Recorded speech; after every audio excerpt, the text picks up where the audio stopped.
Oh, look at that. What are we going to do about this? In this situation, we're going to cover what to do in case there's an amputation. Now, the first thing we want to do is treat the patient. There's about 3 different dynamics that are going on here. Patient injury, bleeding control, looking for signs of shock, making sure we're checking for the whole scenario. Is the scene still safe? The thing that cut his finger off, is it going to cut our toe off or another one of our extremities? So the scene is safe, our gloves are on, our CPR shield's available, and first things first, we're going to treat the patient. Second phase of that is we got to try to find the amputated part and try to salvage it if we can, package it properly, bring it with the patient to the hospital to see if we can get a reattachment. So in this situation, he's maintaining some pretty good control, but now we're going to come in with a dressing of some sort. Okay, I got it, sir. I'm just going to put some direct pressure here. Holding direct pressure is key. Now, the whole time that I'm holding direct pressure, we can also have elevation to keep the part above the heart so as to have gravity work with us. Now, in addition to holding direct pressure, as the rescuer, we're never going to stop thinking about the other condition of the patient. Right now, he's thinking, I'll never play piano again. Maybe he never played piano in the first place, but he's also thinking about his bowling score. He may be thinking about other things that are more important. Is this going to affect my livelihood? I use my hands to work on an everyday basis. There can be psychogenic shock. There can be physiologic shock, depending on how much blood loss has occurred. And we want to keep checking the patient, making sure they're stable, maybe get a chair for them to sit down in. But we're holding that direct pressure. I'll be checking to see if it's leaking through.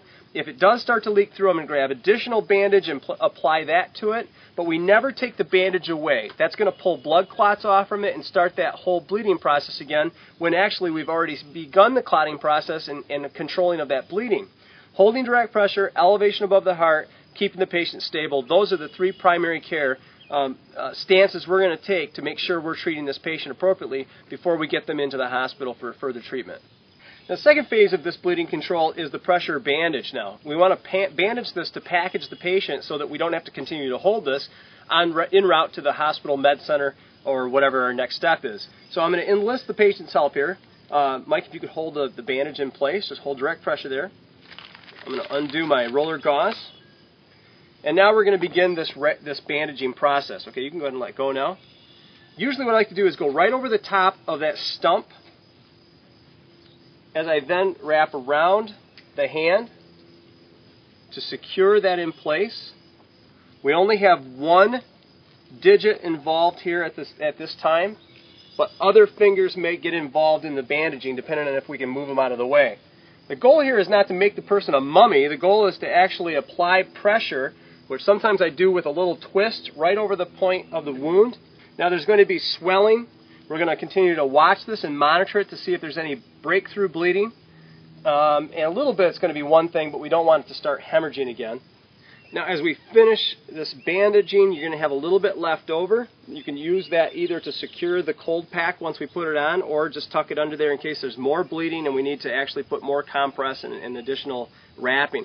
You don't have to make them, use up the whole piece necessarily if it's not needed.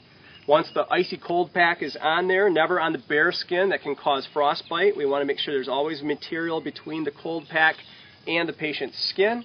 Again, like I said before, we could use this a little bit of this excess bandage to just be the piece that holds this packet on a little bit better, so that when we get ready to move this patient either to the ambulance or to the car to get them to the hospital, we're ready to go. Now, someone might say, when do you move them to the car? Well, if their airway, breathing, circulation is fine and they're stable, they're not going into shock, that's when, and the bleeding is controlled, that's when you might be able to take them by car. If there's any compromise in airway, breathing, circulation, decreased level of consciousness, or bleeding that's hard to control, that's when you call 911.